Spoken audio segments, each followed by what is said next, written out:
Hey everyone, give me 1 second to get everything set up and then I will get started on this week's challenge.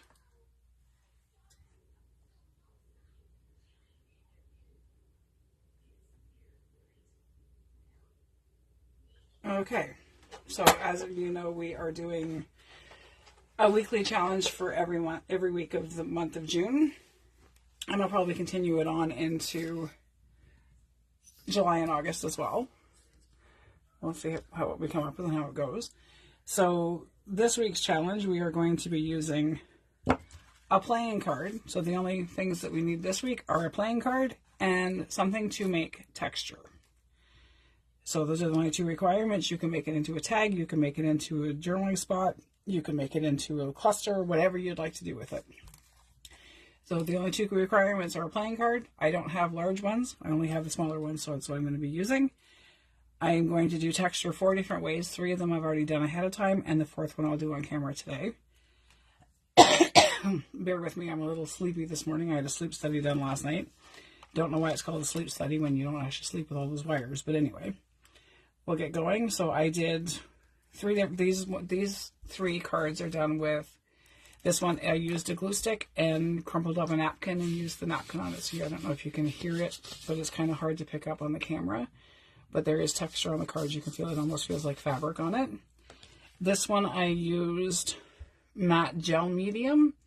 You can see through it, and I used ink over the top of it just to enhance the stencil that I used. It was a stencil that had dots on it, so I'm not sure how well the camera's going to pick it up, but there's texture, there's little dots. And these ones you can see through, and then I did use the same stencil on this one, and I used texture paste, so it's more opaque, you can't see through it. And again, I just used the green ink. I used peel paint, Tim Ranger's Distress Oxide peel paint to enhance the design on it. So these ones all have a different kind of texture. They all feel different. This one is feels more like a rough wall. This one feels more like it's just some kind of raised plastic on it. And this one is the napkin that feels more like fabric.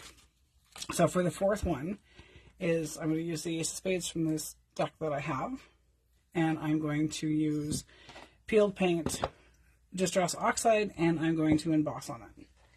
So I'm going to throw a piece of paper underneath here so I can put the embossing powder back in. But before I do anything like that, I'm going to sand the surface of my card a little bit just so that the ink sticks better. Oh, wrong one. Where did I put it? There it is. I've got little sanding discs that fit on the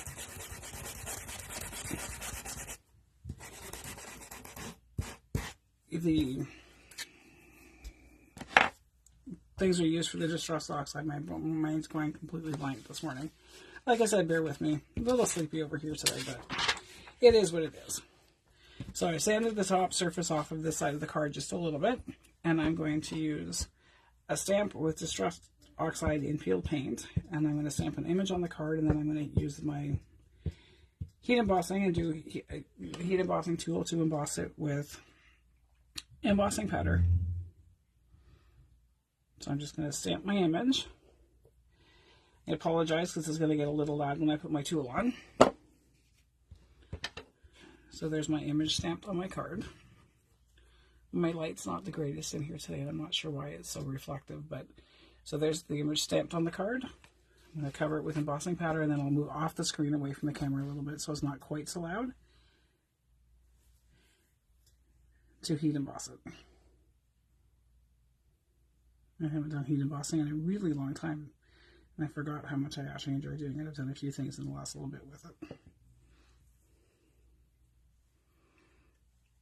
So you can use texture. I'm new to using texture other than the heat embossing. I'm new to using a lot of that, the texture paste and stuff. So if you have, some of you are going to be far more advanced in it than I am, and that's okay. We work with what we know how to use.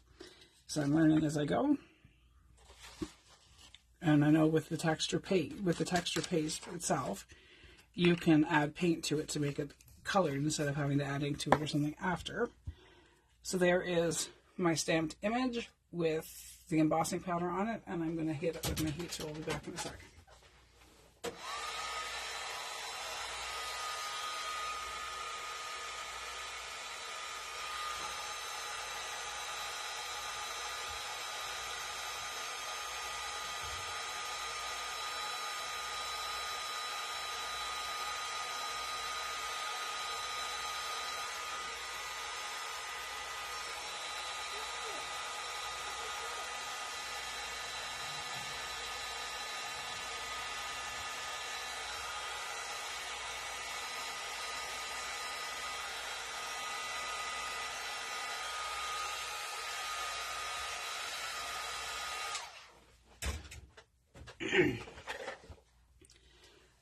So there you have it. There's the embossed image on a card. It's kind of hard to see, but it is shiny. It's more of a metallic finish once it's heat embossed. So there is a fourth way to do texture. So you can do whatever you'd like to do. I'm going to use this one, and I think this one.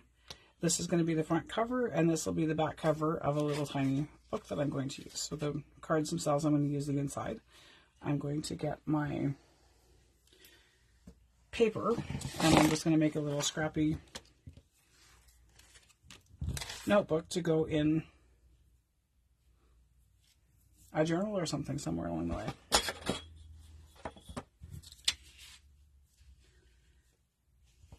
I'm going to use, for the binding on it, because it's such a little book, I'm going to use some oversized jump rings.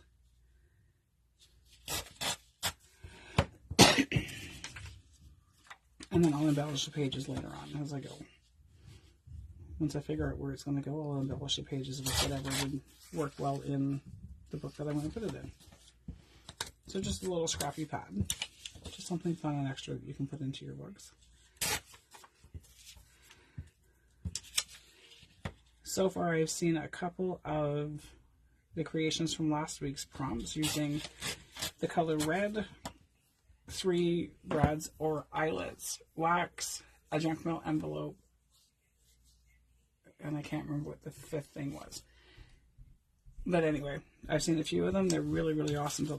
Awesome, great job, ladies. And I look forward to seeing what you guys are going to come up with from this little challenge. And like I said, your playing card, you can use large ones. You could, if you don't have playing cards, you can use printables. You can use whatever you would like to make your challenge for this week. The only thing that it has to include is some kind of a playing card and some kind of texture. Your texture could be anything that I've used, like a napkin. You could use lace. Whatever you have on hand that works for texture is what you will use. So I'm just going to sandwich these together, and I'm going to use my Crop-A-Dile to punch little holes in them. To put the binding on, I'm going to use the small hole in the Crop-A-Dile.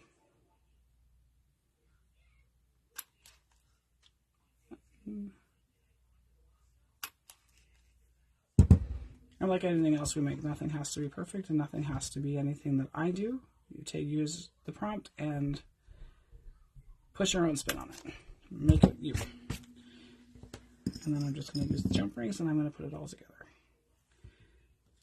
These jump rings are pretty flexible, so I don't need to use my pliers for it, thank goodness, because that's quite entertaining to watch me try and use my pliers to open and close jump rings. And I will embellish this little thing as I go and decide where it's going to go. So this week's challenge is, again, an altered playing card. So any kind of playing card, printed, whatever you've got, big, small, doesn't matter. Mini ones would be really cute, done in little tiny tags or something. And some kind of texture, and whatever texture you choose to use is great. It just has to have something that makes it texture.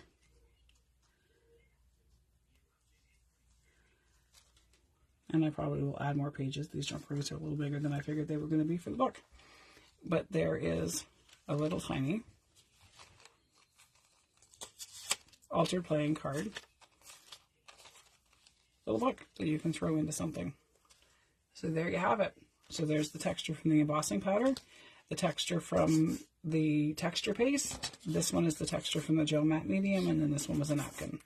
These ones I might make into another little book. I'm not sure. We'll have to see, or I might turn them into just journaling spots. But there you have it. So there's my texture, and there's my altered playing cards. Can't wait to see what everybody creates. Make sure you use the hashtag JCC challenges in your submissions so that I can find them easily, and I will be doing a draw on the first Tuesday of July for whoever participates at all 4 of the weekly challenges this month. So there you go. Have a great day, everybody. Bye for now.